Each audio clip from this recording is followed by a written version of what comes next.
Reasoning and aptitude hub channel में आपका स्वागत है। हमारे चैनल को सब्सक्राइब करना और बेल आइकन बटन को प्रेस करना मत भूलिएगा ताकि हमारे चैनल की न्यू वीडियो नोटिफिकेशन। हेलो दोस्तों, मेरी इस वीडियो में मैं आपसे स्क्वायर अरेंजमेंट डिस्कस करने वाला हूं। क्वेश्चन आपकी स्क्रीन पे है, एक बार आप इस क्वेश्चन को खुद कोशिश करें, फिर उसके बाद देखिए वन टाइम रीडिंग अप्रोच इस क्वेश्चन की क्या होनी चाहिए, किस तरीके से करना चाहिए था। चलिए देखिए दोस्तों, क्वेश्चन बहुत आसान है जो क्वेश्चन मैंने आपको करने के लिए दिया है, इससे ताकि आप बेसिक अप्रोच जो सेटिंग अरेंजमेंट की होनी चाहिए वो समझ पाएं। देखो दोस्तों, क्वेश्चन ऐसा है कि आपके प्रीलिमिनरी एग्जाम में भी आपको दे सकता है। क्वेश्चन में क्या लिखा है, S T U V W X Y Z are sitting around square table, that's why मैंने एक स्क्वायर बना लिया। अब यहाँ पे 8 लोगों के बारे में बात की जा रही है। लिखा है 4 of them sit at 4 corner, 4 जो बैठे हैं कॉर्नर पर बैठे हैं, and 4 of them sit middle of the each side, हर एक साइड के मिडल में 4 लोग बैठे हैं। The one who sit at 4 corner faces centre, जो कॉर्नर पे बैठे हैं वो सेंटर फेसिंग है, ये सेंटर फेसिंग है, तो इनका जो लेफ्ट और राइट होगा वो जो हमारा लेफ्ट राइट होगा उसी के तरीके से होगा। एक का लेफ्ट राइट मेंशन कर लिया है तो बाकी सबका भी आप मेंशन कर सकते हैं।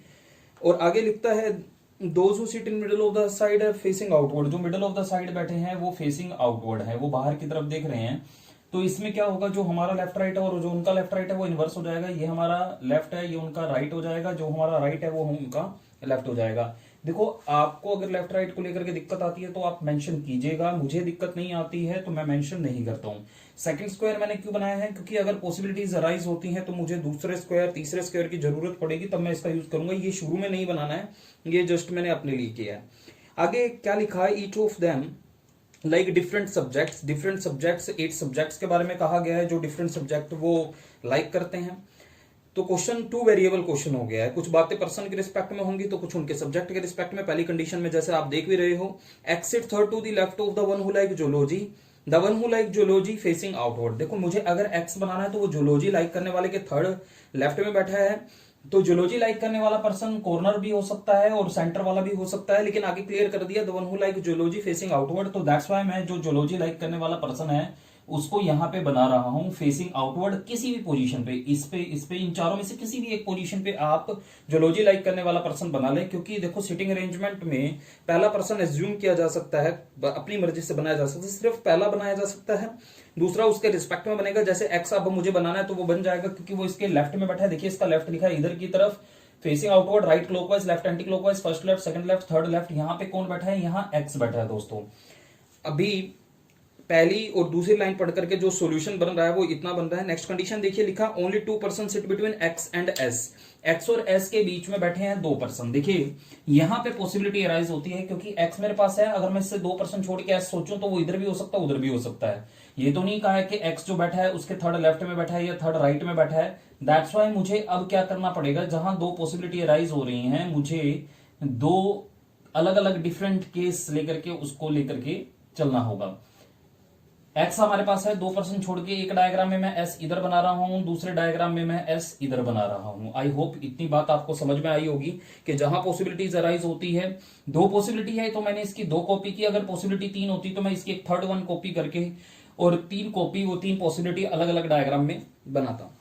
नेक्स्ट कंडीशन देखिए क्या लिखा है, the one who like math sit to the immediate right of S, जो एस अभी आपने बनाया इसके इमीडिएट राइट में वो बैठा है जो मैथ लाइक करता है। ये फेसिंग आउटवर्ड पोजीशन पे बैठा है तो इसका राइट क्लॉकवाइज होगा, तो मैथ लाइक करने वाला जो पर्सन है इसका इमीडिएट राइट मैंने इधर बना दिया। एस के इमीडिएट राइट में वो पर्सन है जो मैथ लाइक करता है, तो दोस्तों फेसिंग आउटवर्ड राइट क्लॉकवाइज। तो ये लेफ्ट राइट का एक थोड़ा कंफ्यूजन होता है, जब कुछ अंदर देखते हैं तो कुछ बाहर देखते हैं। ऐसे क्वेश्चन में आपको लेफ्ट राइट को लेकर के कॉन्शियसली रहना है। प्रैक्टिस होती है तो आप जल्दी रिएक्ट करते हो, तो थोड़ी प्रैक्टिस पे भी चीजें बेस्ड होती हैं। नेक्स्ट कंडीशन देखिए, लिखा है the one who likes chemistry second to the right of T who is an immediate neighbour of neither S nor X. देखिए, टी के बारे में क्या कहा गया है कि वो पर्सन ना तो एस का पड़ोसी है ना ही एक्स का पड़ोसी है, इनका इमीडिएट नेबर नहीं है। और टी के सेकंड राइट में वो पर्सन है जो केमिस्ट्री लाइक करता है, मुझे वो बनाना है। अब दोस्तों, मेरे क्वेश्चन को जब मैं पढ़ रहा था तो छोटी सी लाइन, अगली line T does not like zoology, मुझे वो और दिख गया, तो T does not like zoology. देखिए, आपको जो 2 बातें आपने पढ़ी हैं, 2 बातें क्या पढ़ी है, टी के सेकंड राइट में केमिस्ट्री बनाना है और टी एस और एक्स का इमीडिएट नेबर नहीं है, जूलॉजी लाइक नहीं करता है। ये अपने दिमाग में लेकर के फिर आपको इसमें इंप्लीमेंट करने की कोशिश करनी होती है। चलिए देखिए कहां क्या कहा गया, टी जो है एस का पड़ोसी नहीं है। देखिए, इन 2 पोजीशन पे, ये एस के पड़ोसी की पोजीशन है, ये एक्स के पड़ोसी की पोजीशन है, 1 2 3 4, ये एस के 2 एक्स के 2, टोटल 4। ये जो पड़ोसी वाली कंडीशन दी गई थी कि टी जो एस और एक्स का पड़ोसी नहीं है तो इन 4 पोजीशन पे बनेगा नहीं, और जहां एस और एक्स है तो वहां तो वैसे भी नहीं बनाओगे, तो बची ये 2 पोजीशन जहां मैं टी बना सकता हूं। और अगली लाइन में लिखा था टी जियोलॉजी लाइक नहीं करता, तो यहां भी नहीं बनेगा, तो कंफर्म हो गया, फिर तो यहां बनेगा। और खाली मुझे टी नहीं बनाना, उसके सेकंड राइट में केमिस्ट्री भी बनाना है। फेसिंग इनसाइड है, लेफ्ट क्लॉकवाइज होगा, राइट एंटी क्लॉकवाइज होगा। केमिस्ट्री लाइक करने वाला जो पर्सन है उसके सेकंड राइट में आप इधर की तरफ बनाते हो, ये कंडीशन आपकी इंप्लीमेंट हो जाती है इजीली। अब देखिए, अगर मैं ये कंडीशन इस डायग्राम में बना रहा हूं, बन गई, इसमें भी मुझे बनानी है। ये नहीं है कि आप एक ही डायग्राम को कंटिन्यू रखेंगे और इसी से ही फाइनल सॉल्यूशन बन भी सकता है, और कहीं दिक्कत आई तो फिर आप समझ जाएंगे कि हाँ इससे नहीं बन रहा तो इससे, लेकिन वो बाद में दोबारा से आकर के क्वेश्चन पढ़ना टाइम टेकिंग हो जाएगा। तो बेटर ये है कि दोनों पैरेलली लेकर के चलो, साथ में लेकर के चलो। यही कंडीशन मैं इस डायग्राम में रख रहा हूं। कंडीशन आपके दिमाग में होनी चाहिए, एस का पड़ोसी नहीं है तो इन 2 पोजीशन पे एस के पड़ोसी की जगह, ये एक्स के पड़ोसी की जगह, ये 2 और ये 2, ये 4 पोजीशन पे टी नहीं बन सकता। जहां एस और एक्स है वहां वैसे नहीं बन सकता, तो बच गई 2। और यहां पे इन दोनों में से किसी भी पोजीशन पे मैं टी बना रहा हूं, कोई प्रॉब्लम नहीं, लेकिन खाली टी नहीं बनाना, उसके सेकंड राइट में केमिस्ट्री भी बनाना है। दोस्तों अगर मैंने टी यहां पे बनाया, सपोज मैंने बना लिया, तो उसके सेकंड राइट में फेसिंग इनसाइड है, left clockwise, right anti clockwise, इधर की तरफ राइट है, फर्स्ट राइट सेकंड राइट, यहां तो मैथ हो गया, तो दैट मींस मैं टी यहां भी नहीं बना सकता, जिससे कंफर्म होता है कि टी यहां बनेगा। मैं दोबारा बता देता हूं, एस के पड़ोसी इन 2 जगह नहीं बना पाया, एक्स के पड़ोसी इन 2 जगह नहीं बना पाया, जहां एस और एक्स है वहां नहीं बना पाया, बची ये 2 पोजीशन। यहां टी बनाता हूं, उसके सेकंड राइट में केमिस्ट्री बनता नहीं, क्योंकि अंदर की तरफ देख रहा है, तो यहां पे राइट जो इधर की तरफ होगा, सेकंड राइट में मैथ लिखा हुआ है, केमिस्ट्री बन नहीं पाएगा, इसलिए मैंने टी यहां नहीं बनाया, तो मैंने टी यहां बनाया, और उसके सेकंड राइट में जो मुझे केमिस्ट्री बनाना है, facing outward right clockwise, chemistry easily बन गया। आई होप मेरी ये लाइन, ये कंडीशन जो मैंने दोनों डायग्राम में इंप्लीमेंट की, आप कर पाए होंगे। अगर आप यहां तक क्वेश्चन को चला रहे हैं तो दैट मींस आप सही तरीके से जा रहे हैं। नेक्स्ट कंडीशन देखिए, only 1 person sit between Z and the one who like chemistry. अब दोस्तों ये कंडीशन देखिए, वो क्या कह रहा है कि जेड और केमिस्ट्री के बीच में सिर्फ एक पर्सन बैठा है। अगर आपके पास डायग्राम में जेड है तो एक पर्सन छोड़ के केमिस्ट्री बना दो, जेड तो नहीं है। लेकिन अगर आपके पास केमिस्ट्री है तो एक पर्सन छोड़ के जेड बना दो, इधर तो नहीं बनेगा, उधर की तरफ ही बनेगा। और कभी भी 8 पर्सन का केस हो तो बीच में 3 पर्सन हो जाए तो दैट मींस वो उसके बिल्कुल सामने बैठने वाला है, तो मुझे कंफर्म हो गया कि टी के सामने जेड बनेगा। आपको ये बात नहीं समझ में आई, कोई बात नहीं।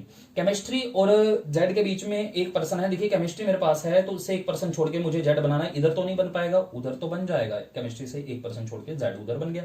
इस डायग्राम में भी केमिस्ट्री से एक पर्सन छोड़ के जेड इधर तो नहीं बन पाएगा, इधर बन जाएगा।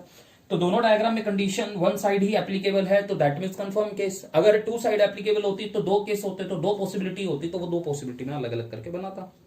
Next condition, T does not like polity. एक लाइन मैंने छोड़ी, W sit on the immediate left of the one who like polity, T does not like polity.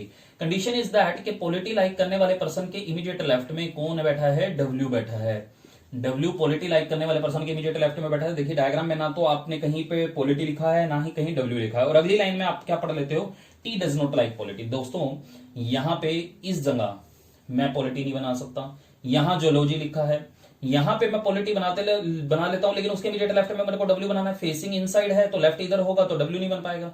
आप यहां पॉलिटी बना लीजिए, फेसिंग आउटवर्ड है, right clockwise, left anti clockwise, यहां W बन जाएगा। तो यहां पे पॉलिटी लिख के इमीडिएट लेफ्ट में डब्ल्यू बन रहा है। मैं पॉलिटी ही क्यों लेकर के चल रहा हूं, क्योंकि कंडीशन थी कि अगली लाइन में लिखा था T does not like polity, तो पॉलिटी रिलेटेड पॉइंट मेरे पास स्ट्रॉन्ग पॉइंट है, तो यहां पे पॉलिटी बन नहीं पाएगा। पॉलिटी बना करके फेसिंग आउटवर्ड है, right clockwise, left anti clockwise, W बन नहीं पाएगा, इधर डब्ल्यू बनाना पड़ेगा, वो बन नहीं पाएगा। यहाँ केमिस्ट्री लिखा है, यहां बना लीजिए पॉलिटी। अगर ये फेसिंग आउटवर्ड है, right clockwise, left anti clockwise, left में तो इसके एक्स हो जाएगा, तो फिर आप यहां पे डब्ल्यू नहीं बना पाएंगे। देखो मैंने यहां पे पॉलिटी रख करके सभी पोजीशन पे मैंने पॉलिटी बनाने की कोशिश की। सिर्फ एक पोजीशन है जहां पॉलिटी बन रहा है, पॉलिटी तो यहां भी बन रहा है, यहां भी बन रहा है, लेकिन उसके इमीडिएट लेफ्ट में डब्ल्यू नहीं बन पा रहा है। सिर्फ एक ही पोजीशन है, तो दैट मींस कंफर्म केस है। ये चेक करना थोड़ा सा ना आपको प्रैक्टिस करना पड़ेगा, फास्ट हो जाएगा। तो पॉलिटी के इमीडिएट लेफ्ट में डब्ल्यू बनाना है, तो इस डायग्राम में सिर्फ एक ही जगह बन रहा है। इसमें देखिए T does not like polity, यहां पे तो पॉलिटी आप बना नहीं पाएंगे, बिल्कुल सही जा रहे हैं। देखिए पॉलिटी अगर आप यहां पे बना लेते हैं, इमीडिएट लेफ्ट में डब्ल्यू बन जाएगा, यहां से बन पा रहा है। यहां केमिस्ट्री लिखा है, यहां पॉलिटी बना लीजिए, फेसिंग इनसाइड है, डब्ल्यू नहीं बन पाएगा, क्योंकि फेसिंग इनसाइड है तो लेफ्ट क्लॉकवाइज होगा, नहीं बन पाएगा। यहां पे अगर मैं पॉलिटी बना रहा हूं, फेसिंग आउटवर्ड है, right clockwise, left anti clockwise, left anti clockwise, left में तो फिर एक्स हो गया, यहां पे भी नहीं पॉलिटी बन पाएगा। पॉलिटी अगर मैं यहां पे बना लूं, उसके इमीडिएट लेफ्ट में अगर डब्ल्यू बनाना है तो नहीं बन पाएगा। यहां जोलॉजी लिखा है, यहां मैथ्स लिखा है। इस डायग्राम में भी मैं सभी जगह रख करके देख चुका हूं, सिर्फ एक ही जगह मुझे नजर आ रही है जहां पे मैं पॉलिटी लिख करके उसके इमीडिएट लेफ्ट में डब्ल्यू लिख सकता हूं। आई होप मेरी ये बात, ये कंडीशन आपको क्लियर हुई होगी। आराम से चीजों को आराम से आपको करना है। देखो मेरी स्पीड और आपकी स्पीड में तो थोड़ा डिफरेंस होगा ही, आप अपनी स्पीड से चलें, आराम से हर एक पोजीशन को प्रॉपरली चेक करें, कंफर्म करें। साइड में इस तरीके से क्रॉस कर सकते हो, अपने कुछ आप हिंट रख सकते हो कि यहां बन रहा है, यहां नहीं बन रहा है। पहले हर जगह चेक करें, उसके बाद बनाएं। नेक्स्ट कंडीशन में लिखा है V likes history but is not an immediate neighbour of Z. V history like करता है बट वो जेड का पड़ोसी नहीं है। अब देखिए दोस्तों, ये कंडीशन के वी और हिस्ट्री, वी के साथ मुझे हिस्ट्री लिखना ही लिखना है, मतलब वी हिस्ट्री लाइक करता है, तो देखिए कहीं हिस्ट्री लिखा है, नहीं लिखा है, वी लिखा है, नहीं लिखा है, तो दैट मींस बनाना पड़ेगा। और हमें स्ट्रॉन्ग पॉइंट क्या मिल रहा है कि वो जेड का पड़ोसी नहीं है। देखिए यहां ये रहा जेड, इसके पड़ोस में, मतलब इन दो पोजीशन पे मैं क्या नहीं बना सकता, मैं वी नहीं बना सकता। अब मैं अलग हिंट लेकर के चल रहा हूं, जो राउंड कर रहा हूं, दैट मींस मैं वहां पे वी नहीं बना सकता। क्या मैं यहां भी बना सकता हूं? नहीं बना सकता हूं, ऐसे लिखा है। क्या यहां भी बना सकता हूं? नहीं, वो तो हिस्ट्री लाइक करता है, तो मैथ हो जाएगा। यहां तो टी लिखा है, यहां भी बना सकता हूं, नहीं वो तो हिस्ट्री लाइक करता है। यहां भी बना सकता हूं, नहीं बना सकता हूं, तो बताओ पूरे डायग्राम में मैं क्या बना सकता हूं? नहीं बना सकता हूं।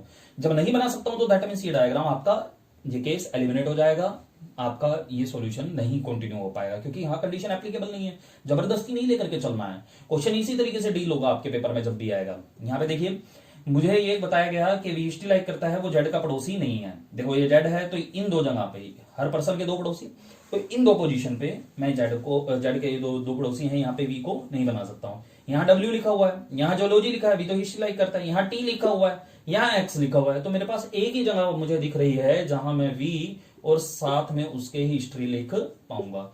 और कहीं आप बना ही नहीं पा रहे हो तो कंफर्म केस है। और इस कंडीशन पे आपका एक डायग्राम भी एलिमिनेट हो गया, एक फाइनल हो गया। नेक्स्ट कंडीशन लिखा है the one who like Hindi is an immediate neighbour of V. जो हिंदी लाइक करता है वो वी का पड़ोसी है। अब वी के देखो दो पड़ोसी, उधर हिंदी लिख पाऊंगा? नहीं लिख पाऊंगा। केमिस्ट्री लिखा है, तो हिंदी मुझे इधर लिखना पड़ेगा। देखो क्वेश्चन बहुत सिंपल चलता होता है, बस proper approach, one time reading approach. और वन टाइम रीडिंग अप्रोच क्या है? जहां पॉसिबिलिटीज अराइज हो आप उसको बनाएं। The one who like Hindi is an immediate neighbour of V, ये कंडीशन मैंने बनाई। तो नेक्स्ट कंडीशन लिखता है the one who like botany is an immediate neighbour of U. जो बॉटनी लाइक करता है वो यू का पड़ोसी है। देखो डायग्राम में दोस्तों कहीं यू नहीं लिखा, कहीं बॉटनी नहीं लिखा। यू लिखने के लिए मेरे पास देखो यहाँ तो जेड लिख दिया है, यहाँ एस लिख दिया है, यहाँ डब्ल्यू लिख दिया है, यहाँ टी लिख दिया है, यहाँ वी लिख दिया है, यहाँ एक्स लिख दिया है। यू लिखने के लिए मेरे पास दो ही जगह है। अगर मैं यू यहाँ लिखूंगा तो बराबर में मुझे उसका इमीडिएट नेबर बॉटनी बनाना है, वो बना नहीं पाऊंगा। तो कंफर्म हो गया कि आप यू यहाँ पे लिखें और उसका इमीडिएट नेबर इधर तो हिंदी है, इधर बॉटनी भी बन जाएगा। Question complete. बचे हुए प्लेस पे बचा हुआ मेंबर आपका वाई बचा हुआ है और बचा हुआ सब्जेक्ट इंग्लिश आपने उसको दिया, और ये फाइनल सॉल्यूशन है। Y English, X chemistry, V history, T Hindi, U geology, W botany है, एस पॉलिटी है और जेड मैथ है। इनकी फेसिंग आपको पहले से ही क्लियर हो गई थी। आपके पास जो क्वेश्चन पूछे जाते हैं आप उनका लेफ्ट राइट का ध्यान रखिए। जैसे जेड के सेकंड राइट में कौन बैठा है? अब जेड फेसिंग सेंटर है तो इसका लेफ्ट इधर होगा, राइट इधर होगा, तो सेकंड राइट इधर है। अब एस के सेकंड राइट में कौन बैठा है तो उसका राइट उधर होगा। तो इन चीजों का ध्यान रखते हुए आपके क्वेश्चन के आपको आंसर करने होते हैं। आई होप ये वीडियो आपको अच्छी लगी होगी। आपके लिए अगर ये वीडियो हेल्पफुल है तो दोस्तों इसको शेयर जरूर कीजिए, अपने दोस्तों के साथ शेयर कीजिए, चैनल को सब्सक्राइब कीजिए। Thank you so much. Bell icon button को प्रेस करना मत भूलिएगा ताकि हमारे चैनल की न्यू वीडियो नोटिफिकेशन आपको